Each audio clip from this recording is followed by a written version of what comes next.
Yo, what's going on, guys? Mush back at it with another video. Want to go over the Dragon's Dogma 2 system requirements that have been officially revealed. Want to talk all about that, go over the requirements, give you guys my thoughts on the game because I think it's going to be a massive release from Capcom for a variety of different reasons, and I am incredibly shocked at the release date of the game. I thought it was going to come out a lot later. I had even said in previous videos that I think that this game could potentially come out in 2025. Not only will it be coming out in 2024, it'll be coming out in the first quarter of 2024. Give credit where credit is due to Capcom. They've been crushing it for the misfires they have in titles like Exoprimal, like Pragmata, getting delayed into oblivion.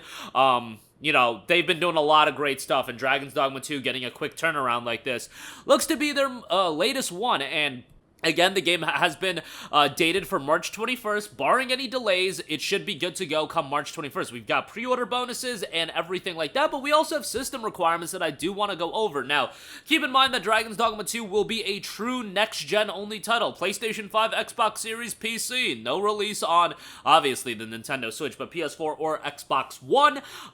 You know, if you look at Capcom as a whole, is this their first next-gen only title that they've done? Street Fighter 6 was on PS4, Resident Evil 4 Remake was on PS4, Dragon's Dogma 2 might be their first next-gen. I can't remember if Exoprimal was on PS4, but yeah, yo, this might be their first true next-gen title. But let's talk about the minimum system requirements. You're looking at an Intel Core i5-10600 or an AMD Ryzen 5 3600, 16 gigabytes of RAM, so 16 gigabytes again, that's becoming more and more of a standard, even on the minimum side of things. Thankfully recommended, it's not going up to 24 or 32, but 16 really should be a standard that most of you guys have. You're looking at an NVIDIA GeForce GTX 1070 or an AMD Radeon RX 5500 XT, which is 1070, I mean, that's a GPU from like 2015, so the fact that that's still holding up at minimum requirements for these top-tier titles, that's a pretty good thing. But if you have a 1070, I would imagine that you probably have a dated PC with an 8GB RAM configuration setup. That's just my speculation. Also, additional notes state estimated performance, which I love.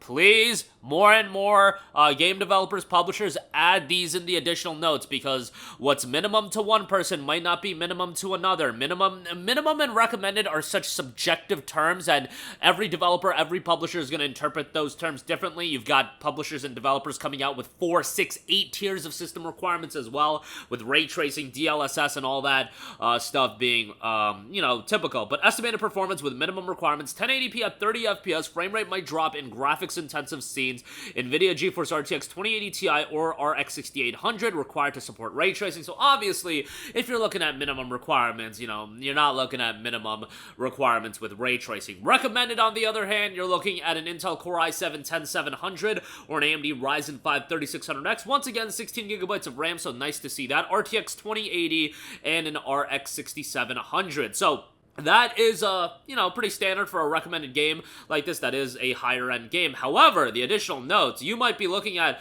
recommended being, obviously, that's got to be 60 frames per second, right? Well, in actuality, the recommended settings that they are listing is for 2160p, and in fact, there's a typo over here on the Steam page. Get on that as soon as possible with 2160p, that is 4K, 30 frames per second. I would imagine that that's ray tracing enabled, but that hasn't been clarified either. They do note, once again, RTX 2080 Ti or an AMD Radeon RX 6800 required to support ray tracing. So excuse me, that's probably not even ray tracing enabled. That's 2160p 30 FPS without ray tracing, because it lists a 2080 Ti minimum for ray tracing, and then 2080 is what they list as recommended, unless that's another, you know, typo. You know, who knows what the case is there, but I would imagine that 2160p 30 FPS is probably for ray tracing disabled, which makes sense given that ray tracing murders performance. But if you want 60 frames per second, either you're looking at playing this game at 1080p or 1440p. If you're playing at 1080 or 1440, a 2080 should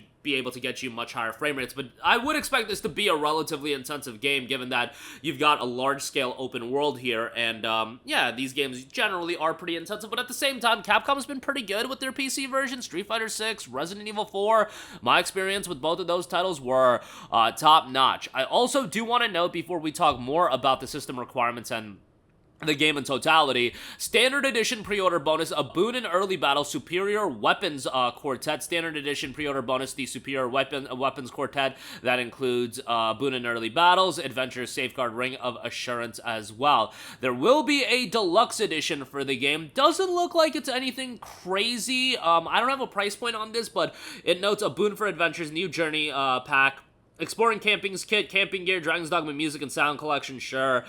Smoke beacons, heartfelt pendant, ambivalent rift incense. You've got the makeshift key, art of metamorphosis, wake stone, and 1500 rift crystals. So nothing like a season pass or DLC content locked to the deluxe edition. Dragon's Dogma is a single-player, narrative-driven action RPG that challenges the players to choose their own experience from the appearance of their origin, their vocation, their party, how to approach different situations, and more. Now, in this long-awaited sequel, the deep, explorable fantasy world of Dragon's Dogma 2 waits. On your journey, you'll be joined by pawns, mysterious, otherworldly beings in an adventure so unique you'll feel as if accompanied by other players while on your own adventure. All of these elements are elevated further through physics, technology, artificial intelligence, and the latest in graphics to create a truly immersive fantasy world in Dragon's Dogma 2. Wield swords, bows, and chant magic. The vocations in Dragon's Dogma 2 give you the ability to approach combat the way you want and company in your single-player experience with your pawns that are customizable. Facing the monsters in this world beyond the town borders, you'll encounter diverse monsters that inhabit the lands. You will need to decide between engaging in battles or finding alternatives, so beware of your party setup, the terrain around you, and the monsters you face. Inhabitants of this world, travelers, merchants, soldiers, and other folk go about their daily life preoccupied by their own objectives and motives. They all exhibit different emotions. At times, they may lead you to a quest by approaching you and asking for a favor. Expect a ton of content out of the game. Would imagine that this would be a $70 release. As of recording this video, the price point isn't up. I imagine after the Dragon's Dogma video that wraps up, the pre-orders will go live. So I imagine by the time you guys are watching this video, the pre-orders are live. But I think this game is going to crush it commercially. What I think has done Dragon's Dogma so much wonders from its initial 2012 release, where it was a little bit of a commercial disappointment. First of all, this game has built such a strong cult following that it is a game that, Dragon's Dogma 1, I should say, that's somewhat revered in the gaming community over the last decade or so. It's like gotten a really strong following. Second of all, you've got a game that is this massive open-world RPG coming from Capcom, a studio and a publisher that's just been on fire. They have so much goodwill right now, even from their blunders with an Exoprimal, with Pragmata being delayed. Dragon's Dogma 2 is something people have wanted for so long, so they're just getting even more goodwill on the fact that they're actually delivering on a game that people have wanted for years and years, and look at what Capcom's done over the last year alone. You're talking about a studio that's put out Resident Evil 4, Street Fighter 6, and Dragon's Dogma 2 in the span of 12 months. Name another publisher that has put out games at that level. 3 titles, mind you. Name any other publisher. Your EAs, your PlayStations, your Microsofts, maybe Nintendo, but like honestly, Nintendo games are so washed in my opinion from a technical standpoint, and I know people are like, how could you say that, dude? It's all about gameplay, but like, whatever. Outside of Nintendo, Nintendo's kind of a breed of their own. Capcom is just elite in my humble opinion, and also, like, we're living in a world where people talk about these games a lot more online, where on social media and whatnot, which wasn't the case in 2012 when Dragon's Dogma initially came out, or 2013, whenever it came out. You know, it's just a different ecosystem and a different landscape you're talking about gaming. If Dragon's Dogma delivers, that word of mouth is going to do it a lot of good. I think this game is just going to crush it. I think people are going to be surprised by how well it does commercially, to be frank. But that's just my 2 cents. Let me know what you guys think in the comment section down below. Super stoked for it. Another huge title coming in March. You've got Dragon's Dogma 2, and you've got Skull and Bones coming in February as well. I wonder which game is going to do better. I'm sure Skull and Bones with its Ubisoft Connect exclusive release is going to knock it out of the park, am I right? But, you know, hopefully that game does alright as well. Obviously, I joke a little bit, but let me know your thoughts down below. As always, guys, thanks for watching, and I'll catch you guys in the next one. Peace out.